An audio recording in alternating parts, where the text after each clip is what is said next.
जय जय जय जय शाश्वतम् आदिनाद ब्रह्म ओंकार शाश्वतम्। एक दो घटना बताएं। विश्वामित्र इतने बड़े ऋषि, ये भी जीवन की प्रक्रिया है। सामान्य नजरिया से देखेंगे इतने बड़े ऋषि, कामदेव का प्रभाव हो गया, अरे कौन सी आफत आ गई। परमात्मा की लीला है ये संसार। जो ये भारत, कहां से भरत पैदा होते, इस देश का जो नाम पड़ा उसी पुत्र से तो है। लेकिन अगर दूसरी दृष्टि से देखें तो इस संसार में प्रभु की कृपा क्या उन पे, विश्वामित्र पे नहीं थी। लेकिन कठिन परीक्षा है, वो भी कठिन परीक्षा उनसे ले ली, और जिनकी परीक्षा पूरी हो गई थी उनको सीधे सीधे पास कर दिया। किसको पास किया? छत्रपति शिवाजी को पास किया। छत्रपति शिवाजी युद्ध करके लौटे थे। गोरिल्ला युद्ध होता था, छोटे मोटे युद्ध होते थे। कुछ हीरे जवाहरात, सोना चांदी कुछ हाथ लगा, कुछ घोड़े पकड़ ले आए, कुछ आदमी बंदी बना लाए।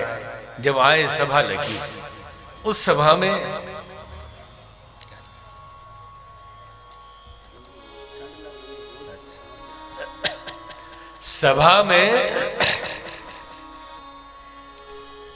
सुनाया गया कि इतने हाथी, इतने घोड़े, इतने हीरे जवाहरात ये सब प्राप्त हुए। और आखिरी में बोल दिया कि छत्रपति, इसका श्रेय आपको जाता है। तो कोई भी नेता नेतृत्व करता, जो सचमुच नेतृत्व करने वाला है, श्रेय कभी नहीं देता। वो अपने कार्यकर्ताओं को श्रेय देता है कि अरे इनके कारण है, हम तो साथ में हैं, मेहनत तो ये कर रहे हैं। आपने हनुमान जी के जीवन में देखा कि गुफा में मौत का सामना करना है तो पहले वो जाएंगे, और राम जी के पास श्रेय लेना है तो पहले बंदरों को भेज दिए कि प्रभु इन लोगों ने सब किया, मैं तो पीछे पीछे था। ये नेतृत्व कर। अब आज नेताजी लोग कई तथाकथित काम करेंगे कम, पहले हम ही थे भाई, ये तो बेकार है, ये लोग तो हमारे साथ गए थे तब न हुआ, अगर हम न होते तो क्या हुआ। लेकिन कुशल नेतृत्व करता अपने आदमियों को आगे बढ़ाता। तो छत्रपति शिवाजी को जैसे ही बोला कि इसका श्रेय आपको जाता है, तो उन्होंने क्या जवाब दिया? उन्होंने यही कहा, ये जीत किसी एक की नहीं, हम सब की है।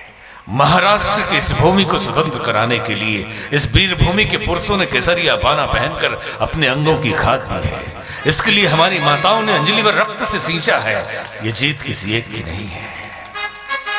तभी सेनापति आया कि छत्रपति, आपके लिए एक उपहार सुरक्षित है। तो उन्होंने कहा, कौन सा उपहार है? बोले, गौहर बानो। गौहर बानो तो कोई स्त्री मालूम पड़ती है, हम मुल्ला अहमद की पुत्र वधू है, अति सुंदर है, हमने सोचा आपके लिए उपहार ठीक रहेगा। छत्रपति की भौएं तन गई, तलवार निकाल लिया और उन्होंने कहा, सेनापति, तुमने बहुत बड़ा अपराध किया है। हमारी संस्कृति में नारी मां है और उसका क्षुण्ण गौरव को विस्मृत करना इस महान संस्कृति की संतति के लिए आत्मघात के समान है। और पूछा, देवी किधर है? गए, डोली में बैठे हैं, और वहां नतमस्तक होकर छत्रपति ने कहा, देवी, आप अति सुंदर हैं। काश मेरी मां भी आप जैसी सुंदर होती तो मैं भी सुंदर होता।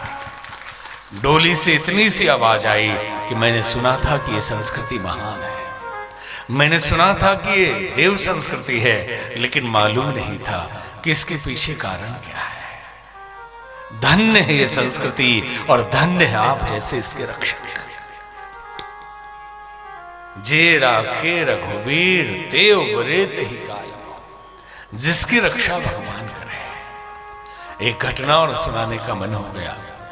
मगध के राजधानी पाटलिपुत्र, सम्राट अशोक वृद्ध हो चले थे। उनकी तीसरी पत्नी तिस्रक्षिता अभी युवती थी, उनका बेटा कुणाल अभी जवान था।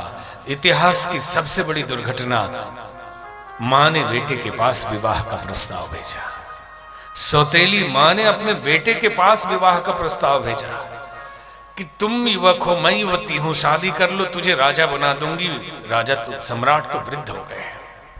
और कुणाल ने कहा कि मां, हमारे यहां मां बेटे के विवाह का रिवाज नहीं, और ये संभव भी नहीं।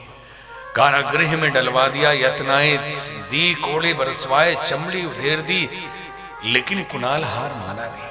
आखिरी में प्रस्ताव लेकर पहुंची, सिपाहियों के साथ जेल में गई और आखिरी बार कहा, कुणाल तुम्हारी आंखों ने मुझे बहुत लुभाया है, और जिन आंखों ने मुझे लुभाया मैं उन आंखों को रहने नहीं दूंगी। और लोहे की जलती हुई लाल गर्म सलाखें मंगाई और कहा, अभी भी मान जाओ नहीं तो तुम्हारी आंखें नहीं रहेंगी।